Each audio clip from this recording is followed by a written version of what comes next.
Hello everyone, it's Amy and welcome back for week 47 of Build Your Stash and Craft. This week we are going to make chipboard buttons. You can make them any size, any shape, and I think they're just so fun to make and put on your projects. And I personally like large buttons. So I have made some square ones here with some glimmer on them, and with our glimmer glue and some paint, nail polish. I wanted to show you this one. This is a huge one. I just love these. I have a stack of those. And the way that I made my patterns, I used a ruler and a couple of lids. Now when you're using lids to draw your circles, a lot of lids have like a rounded edge on them. If you try and draw around that rounded edge, especially since we're going to make like 5 or 6 layers, when you go around that, it could very possibly not be in the same place on each time that you draw.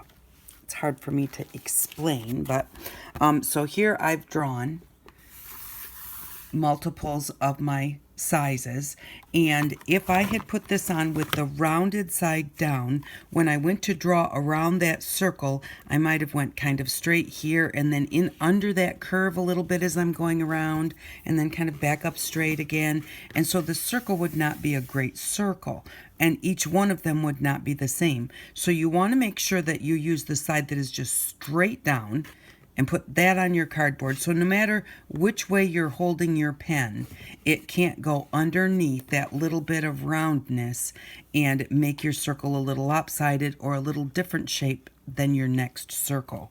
And with both of these, they both have just a little bit of a round where your pen can get underneath. So always use the spot that goes straight down, no rounded edge. And to make the squares, I just used my ruler, put it on here, drew on both sides, and then to make sure that I was square, I just lined the top of my ruler up with one of the lines. Just line it right up there so that if you just go in and draw, you could possibly be just a little bit crooked, and it would kind of look straight if you're just a little off, but they're not going to line up together. So just because you know your ruler's going to be square, line it up to one of your lines and make sure that it's straight there, and then you can make this line and you know that it's going to then at that point it's going to be square, and then from that point you can just draw a line here, just move it down and just make your squares. You know they're going to be square because you used the width of this ruler for your up and down and the width of this ruler for your cross pieces. So now you know that square, you don't even have to measure like 1 inch, 1 inch. I just used the width of my ruler is going to be the size of my square. And then all you're going to do is you're just going to cut these out. We'll cut them out and decide how many layers we need. It all depends on the thickness of your chipboard. This cake box is fairly thick, but like some of the cereal boxes that I have are this thick, and some of them are kind of thin. So, just cut them out. And the thing is, you want to cut them carefully. When you're all done and you put them together, you can sand off the little extra bits that are not quite right. But it's easier to take your time to do your cuts, and then you won't have as much to try and straighten out at the end. I'm going to just go straight there and go straight across. Yeah, and I usually try and separate them like that. You don't want to try and cut them all the way in the chipboard.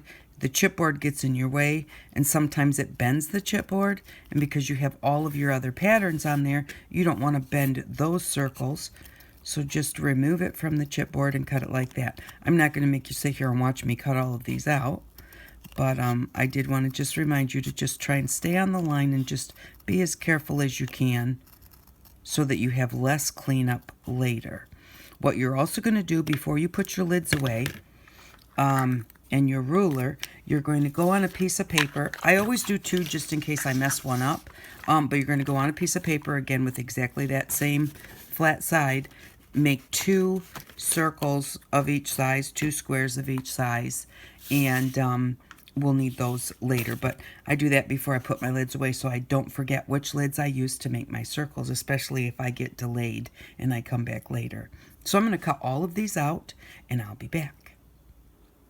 Okay, so I have them all cut out and now it's time to put the holes in them before you glue them together. Now the one thing about putting the holes in, I've always had a hard time getting the holes. I've measured and, you know, trying to get them in the right spot. So I've taken to cutting out a template and using that as an example. And the one thing with your very largest ones is you have to remember that your hole punch is only so deep. So what I did was I just went into my circle all the way and punched a hole. And then I folded it in half and in half, and I used that hole that I punched to punch the rest. The only thing is that hole is a little bit off to where I folded it. I only have a little bit here and quite a bit here. So when I unfold it, these are close together and these are quite far apart, and I don't like the way that that looks. So we're going to do that again, and that's why I said I always cut 2 of these, because a lot of times I don't like the way it looks the first time around. With the big ones, you have to make sure that you come in from the outside edge, because you need to know that once you make these marks on your circle that your punch will fit. So instead of coming here and going, yeah, I think that's about right, that may make it way too far in for me to reach. So I'm going to come in from the far side, and I'm going to go in and I'm going to say, well, I'm just kind of eyeballing both sides to make sure that it looks like I'm in the middle this way, looking at the bottom, looking at where my punch is sitting to both sides, and that looks like that's pretty good. So that's where I'm going to punch it. And that's pretty close. It's got about the same amount here and here. So that's what we're looking for, so that when we open it up, they're pretty centered on our button. Like that. And that does look pretty good. So then all you do is just line it up and then take your punch, come in from the side, and just carefully find that hole, because you want it, and don't let it move as you're turning. You want them to be about the same. Now this one I can't quite get there because I moved my circle over a little bit when I punched that first one. Get as centered as I can. And I'm going to get as close as I can and punch. And go over and do this one, get as close as I can, and punch. And get as close as I can and punch. Let's see how that looks. That looks pretty good. Now I'm going to use this one, and I'm going to put a mark on it so that I know that's the one I'm going to use, and I'm going to use it over and over and over before I use it at all, because those are not exactly in the same spot. If you were to turn these, once you get the 4 holes in, they'll get mixed up. They won't fit exactly. So this is my template. I want the bottom one to be brown, so I'm going to turn that over right now before I make the punches, because I won't be able to turn it over later because those holes are not perfectly in the exact spot. Now what I'm going to do is I'm going to take a black marker, any of your permanent markers, and I'm going to make a line on here. Just line them up. Make sure that you get every one. Put that one down there, seems a little bit low.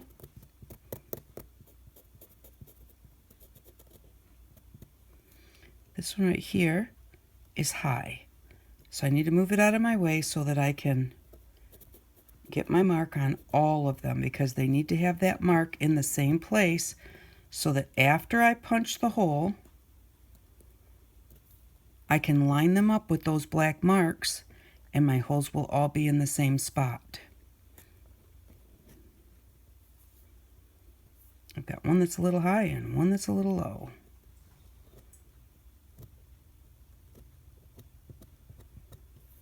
Make sure that's lined up. And then I just couldn't get in there, so I got the mark to start and finish, but I just want to make that whole bit black so I can really see it. I got that one. Okay, so now when you put your holes in, So long as you line them up every time as you're punching, you'll be able to line your holes up when you're done, and it won't give you fits trying to figure out which one is which. So here's my black mark, and here's my black mark right there. Okay, so those two black marks are lined up. I'm going to hold that nice and tight. Just figure out how to get in there and give it a punch.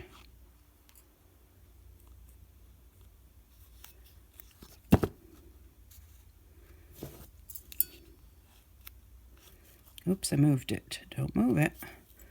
And if you do move it, where's my mark? There's the mark. Line your mark back up. Make sure that hole is good.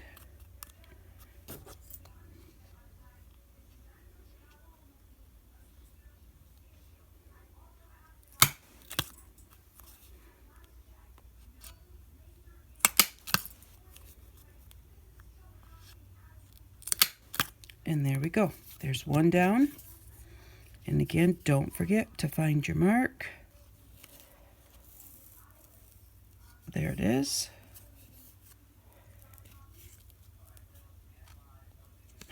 I can't find it. There it is. And actually, now that I'm doing this, I remembered something I did the last time, especially because I was making a bunch. I'll show you in just a second what to do with those marks.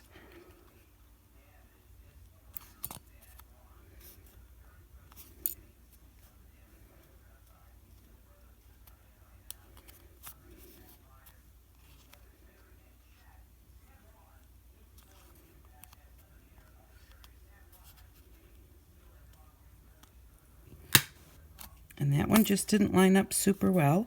Not sure why. It should. And you know, if you don't, when I put these holes in, I went as far as my punch would go. And now if the one I'm punching is a little bit it's just a touch bigger, then I can't quite reach the hole where it's supposed to be. So when you punch your hole for your pattern, stay back just a little bit. Then if your outside edges are a little bit off, you can still reach the hole. So so there's that one. I was going to show you what I did that one time, because I was having that same problem, like looking. So what I did was I actually just came onto my thing like that, so that if it moved and I had to line it back up, it wasn't so hard to find the spot. So I'm just putting a little bit on the flat part.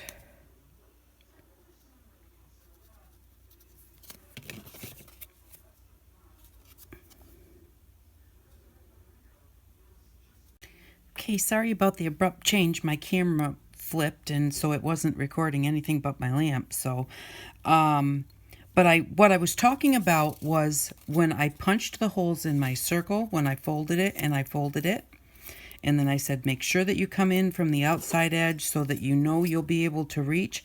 I went all the way as far as my paper would go. And so then some of my circles were just a little bit bigger and I couldn't quite reach that point. So instead of going all the way, maybe pull back just a little bit and make sure that you're centered. And then when you do that, what's going to happen is instead of having to reach all the way up to here, you only have to reach this far. And then no matter what, you've got that little bit of, whoops, just dropping things everywhere.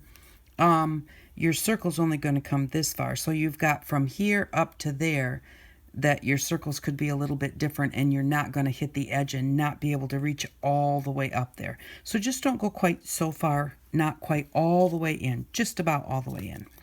So, and I did my squares, and the way that I punched the two holes and got them in the middle is I folded my square in half, and then I folded it in half again. And then I opened it back up. And what that did was that gave me a fold line right here. If I can see it. it gave me a fold line right there. So then I knew where the center was this way.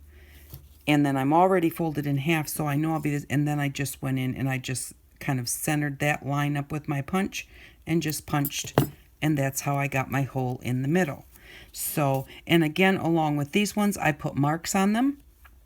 I have glued my big one together, and I've got this one almost glued.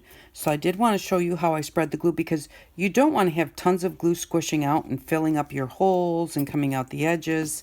And so what I just use is, this is just a key card from a hotel, and I just take that and I just make sure that I bring that glue right out to the edge, because you want your edges to be very well glued so that when you sand them to get them even, and when you paint them, you don't have globs of glue there, and they won't separate. That's the biggest thing, is you don't want them to separate. So I'm just going to line this one up. My line is there, my line is there.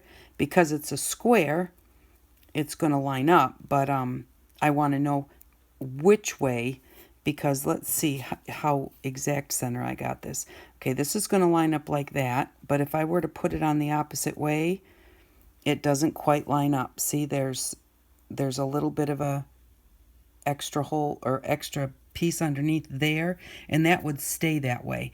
But that's because they're not exact, but when I put it this way and line it up, then you don't hardly have anything there at all.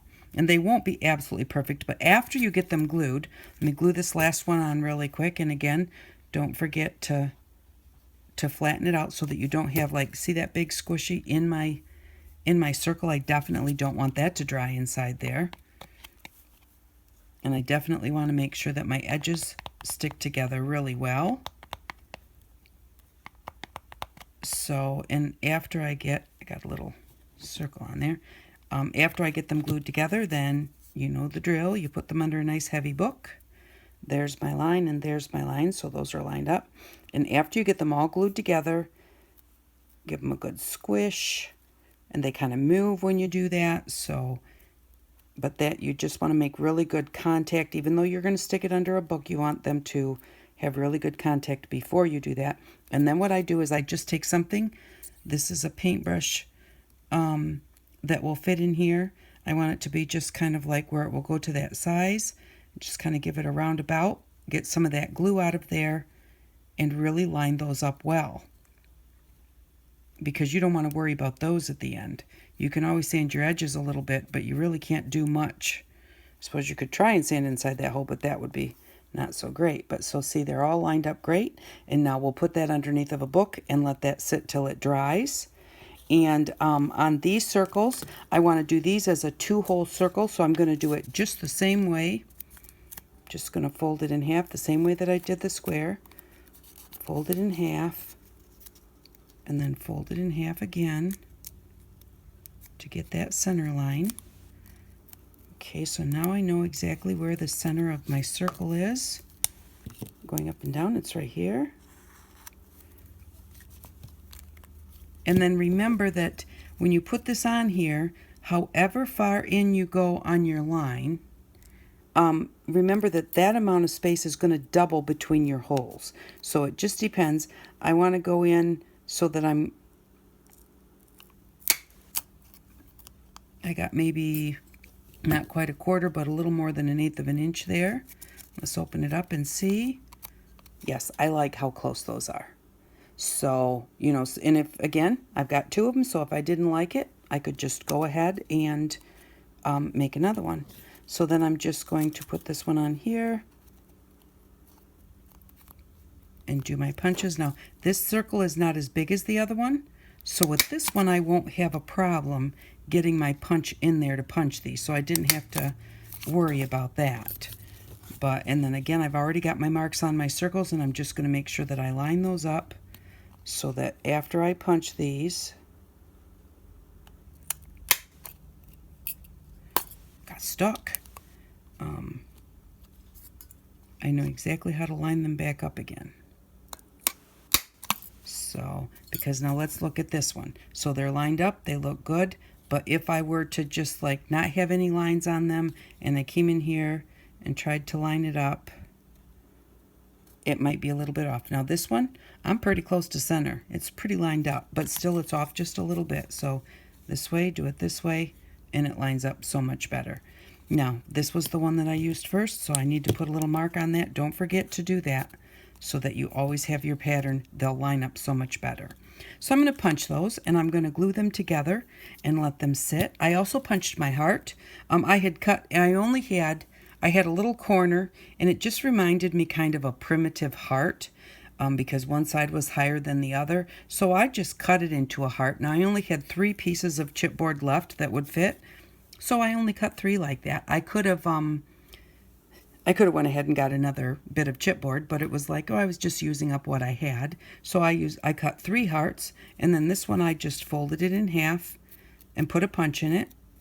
And I liked the way that it looked. I wasn't sure if I wanted them here or maybe up in here, but once I opened that up, I liked the way it looked, so I kept it, and that's how I punched my hearts. So I'll be back in a minute when these are just all dry and we're ready to decorate. Okay, I'm back and they've dried. They've been pressed and they've dried. And so I have done the edge of this button. I've sanded it, and I sanded these 2 and gave them just a top coat of some paint. But so here is, if you can see the difference, here's what this one looks like compared to this one. And hopefully that will show up a little bit. This one you see all the different levels, and this one looks quite smooth. So, and also because I had all of these lovely little buttons, these are the punch outs of our cardboard, not the paper, but the cardboard, and I painted them with fingernail polish. So I'll have a bunch of those to use for something at some future project. Plus, I think I want to make a polka dot one out of my large round one here. But I wanted to show you how to do the sanding. I have my sanding block, our toilet paper roll stuffed really heavily with newspaper to make it nice and firm. It's great to hold on to, and it fits perfectly for our sandpaper to wrap around also. So all you're going to do is you don't want to go this way, because then you'll want to make those layers separate. So you're just going to go around like this until you get the whole thing smooth, and just on your round ones especially, just go round and round and round.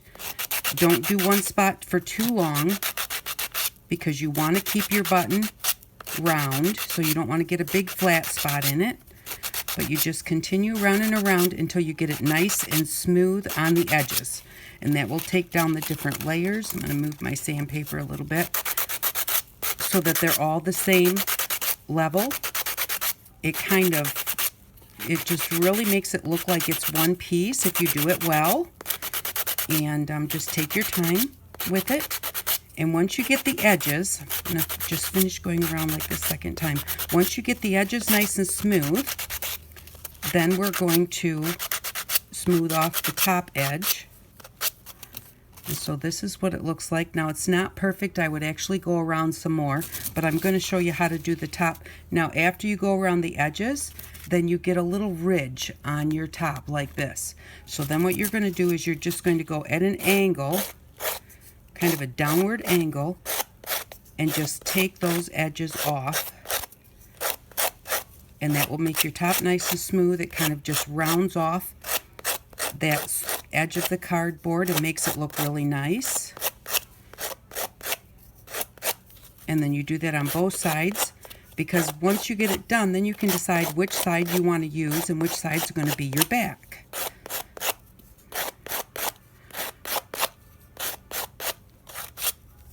So there we go. And once you get those off, it even makes it look better. So that doesn't look too bad.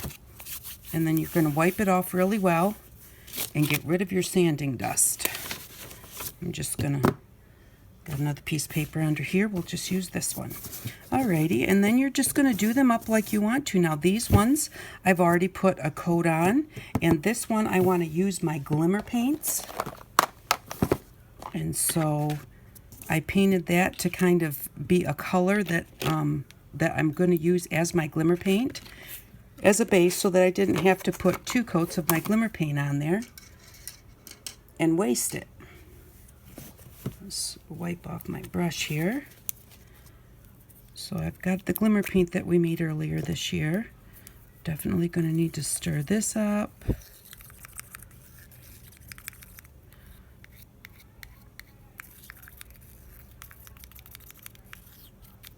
Because if that mica has settled to the bottom, we want to get that mixed into our paints. Let's take this and kind of wipe it on here. And then wipe it off. There we go. And then what I want to do with this, I'm going to start by doing my edges so that I can set it down. And then I want this to be kind of textural on top. And also if you have a little bit of a line between your cardboards when you do the sides, a lot of times if you do it with paint, then those little edges fill in with the paint. And it just looks really nice and smooth.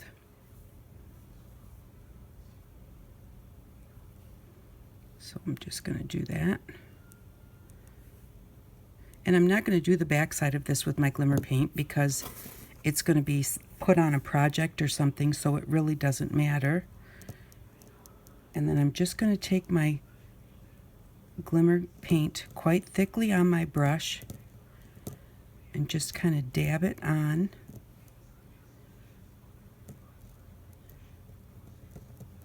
So that I have a little texture.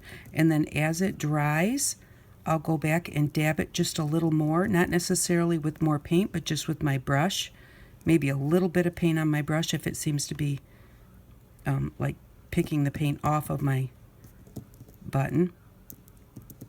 But I'm just going to put like a really nice amount on there. Oh, and if you heated this with your heat gun, it would make it bubble. That would be really cool texture also. I don't want to get too much next to the holes because I don't want those to fill in. Okay, so that's pretty good as far as how much paint I have on it. But as I'm going, because this is so thin, it's leveling itself out. So I will let that sit a little bit. I think I need a little bit more over here. I'll let this sit a little bit, and as it dries, then I'll go back in and touch it and kind of pull that up a little bit and get a little bit of texture with it.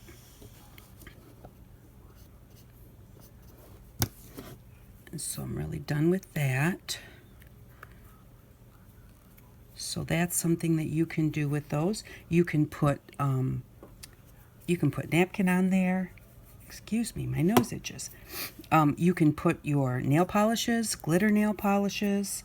As a matter of fact, I was going to do the red one with our glitter glue, but why don't we just do it with one of our glitter nail polishes? And what I'm going to do to hold that is I'm going to stick it on here.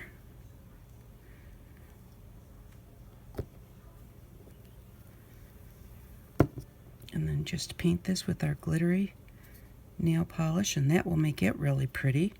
Don't forget your edges, especially with your paint, because that's what really makes it just totally smooth out after you've sanded it and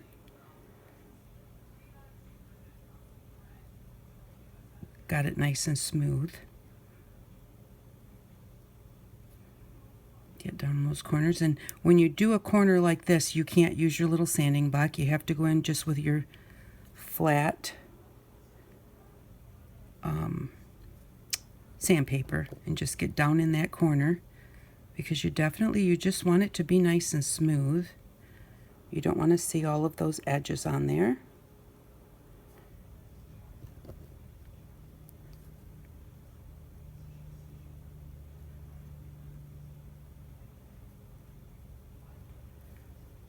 I like it with the glitter on it. I think that looks really pretty. This nail polish is getting a little low, I think. You can always go in and put on a second coat if you need to.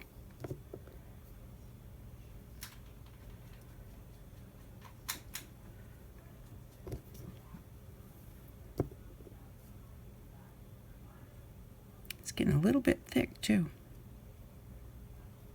I don't know what you do about that.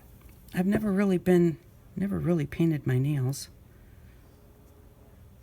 So I don't know if there's a trick to thinning out your nail polish when it gets thick or not. If any of you are nail polish users and you know that there's a trick to thinning it out once it gets kind of thick, let me know. I'd be interested to know. Maybe a little nail polish remover? But then would it stick as well? There we go. When you paint it, make sure you get in your holes so that you don't see the cardboard inside the holes. Now, when I do it with the glitter nail polish, I'm not going to get that in the hole because I'm going to tie something around. I don't like buttons that don't have something through the holes. So, but I think that looks really pretty. Look at that shimmer. We'll just put that there. I don't know that this is really dry enough to give it a little texture, but we can see. Not really. It's still going to level itself out. But when that gets a little bit drier, kind of tacky, it's getting a little texture in it, but not much. When it gets a little bit tacky, then you can go in and put some texture on it that way. So that's how you sand the edges, and that's how you paint them. And so I will be back in just a minute and show you what they look like and let you know what we need for next week. Okay, I'm back, and this is how our buttons turned out. These are the ones I started with this morning that were already done. But this is the big one that we did, and I painted it with green acrylic paint. And then I used glitter nail polish. And then I put my little nail polish blings on there. That's just the punch out of the cardboards that I painted with nail polish. And as the glitter nail polish was wet, I just put them right in the wet glitter nail polish, and that holds on really well. Now I think that I am going to give this a clear coat with clear fingernail polish, but I'll probably wait until tomorrow. So, and then here is our one that we left thick. And after I was done painting this one with the green, I used my brush and tapped it on there to get a little texture, and also to get a little bit of that green in there because the orange was just so, all by itself. So, and then I decided, oh, what the heck, I hit it with the heat gun. And with the heat gun, it bubbled all up, and look at that great texture. And this one, I also think that I will cover with clear nail polish tomorrow to get a nice shine on it. And then here is how our heart turned out. And then the 2-hole button, it's not finished. It needs a little bit more painting, but I wanted to show you what to do with a 2-hole button. If you're my age, you might already probably know. But what you do is you take a long length of string. This is just our string here.